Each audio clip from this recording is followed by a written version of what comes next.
I'll try to bring a perspective from a real life application where we are using technology, mobile phones and internet to take it to the poor. So basically, internet, a lot of what we have discussed is the internet, a flow of information coming from top to bottom. So the government has something to put. Do I know that or not? There is a RTI application I made. Do I get that information on the internet? But a significant part of internet that is being used around in US it is 60%, almost 60%. It's user generated content.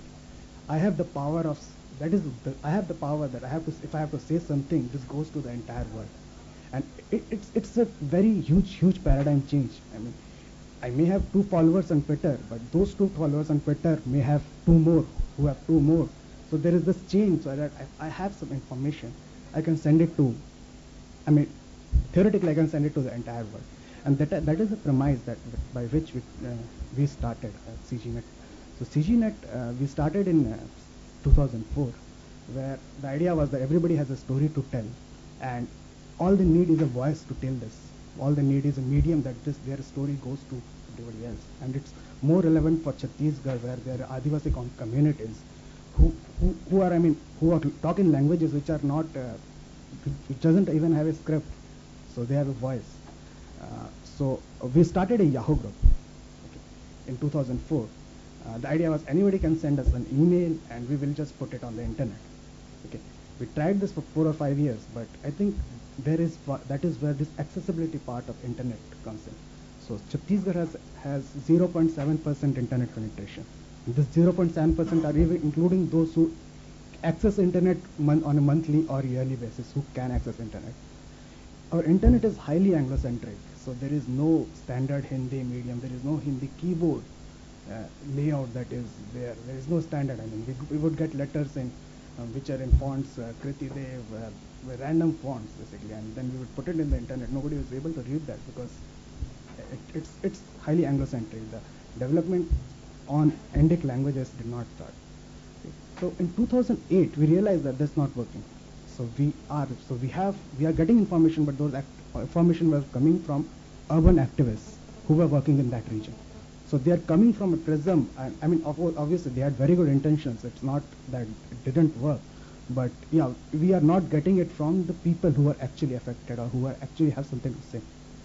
So what we did in 2008 to 2010 is we changed this paradigm, took it to mobile phones. Okay.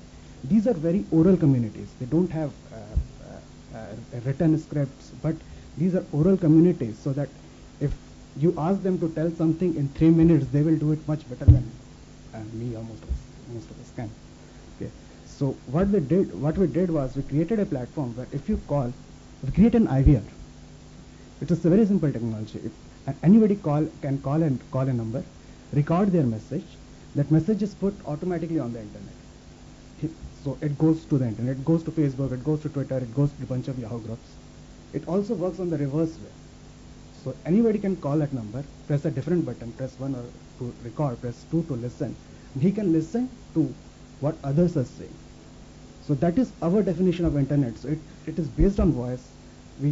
Because text is not text has a huge language variable, language and literacy barrier, and it's available on mobile phones because we tried to train users to use computers, but then there is a power situation is, I mean, worse. We could say put them a BSNL lease line, we could teach them how to send emails, but they get 4 hours, they get less than 4 hours electricity in a day. I mean, what, and why would they use it for sending something, sending some email? So here we changed, I mean, we had a problem and we used the technology to create a solution. And now it has been 2 years since that has been deployed, and people are using it for various, I mean, things. Almost we get around 5 to 6 messages every day. Around 300 people call every day because to listen to those messages. It works just like any other social media, where 2% of people contribute, but 98% of people are actually listening to it. So how is the impact? What is the impact? How does this change? So I will just put a small anecdote from yesterday what happened.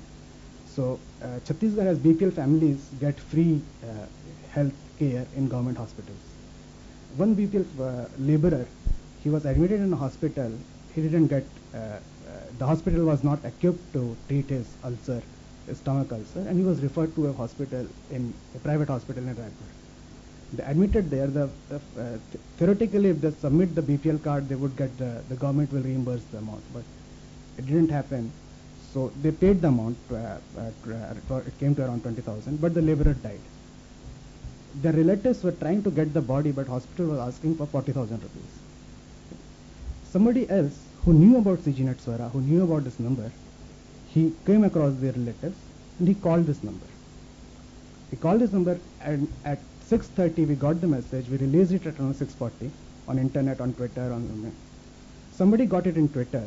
They forwarded it to the Chhattisgarh's Amar Agarwal, who is Chhattisgarh's Urban Development Minister. So Amar Agarwal got it at 8 p.m. By 9:30 p.m. the state government announced a relief for that person, interim relief for that person. So you see, what we have done is there is just information that is passing from one area to different another area, and then finally it is reaching somewhere who can actually make a difference. And that is the whole idea of internet. So that's, the whole idea of what we are discussing here about the right of internet, where the right of internet is not just me sitting in a website, going somewhere and putting a website web address and getting that.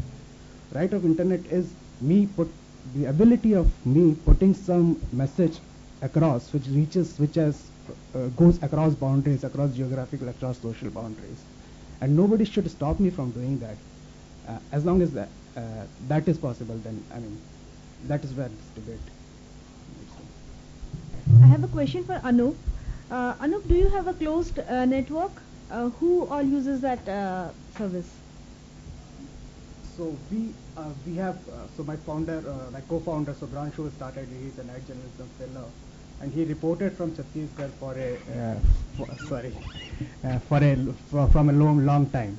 So we have connections to grassroots workers who are working in Chhattisgarh. So those are the people who started using this service to begin with. But then this changed when people see that. So they are not just the only people who are using it. There are around 30% of messages are coming from activists. Almost 70% of messages are coming from people who are actually suffering from something.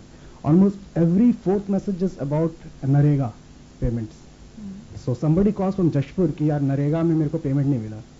Then somebody calls from Bastar, yaar mere ko bhi nahi mila. Somebody calls from Kanker that mere ko bhi nahi mila. So nobody, it denotes a pattern. And when you have a pattern, it gives the opportunity to the government or people who are in power to devise policies regarding that. So Chhattisgarh government actually instituted a Narega helpline for this.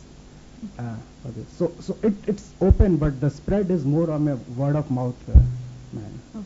So you don't have any basic criteria for the network? No. Anybody can call. Anybody can call it. And so we follow journalism principles that every message that is recorded is vetted, is verified, and is relevant to the people, and only then we. Thank you. Example, I think where voice and data both have been combined together to help the people technologically.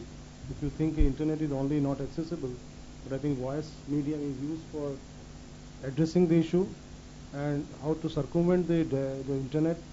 So I think this kind of examples are good in coming from various parts of the country, and we can take example from these things.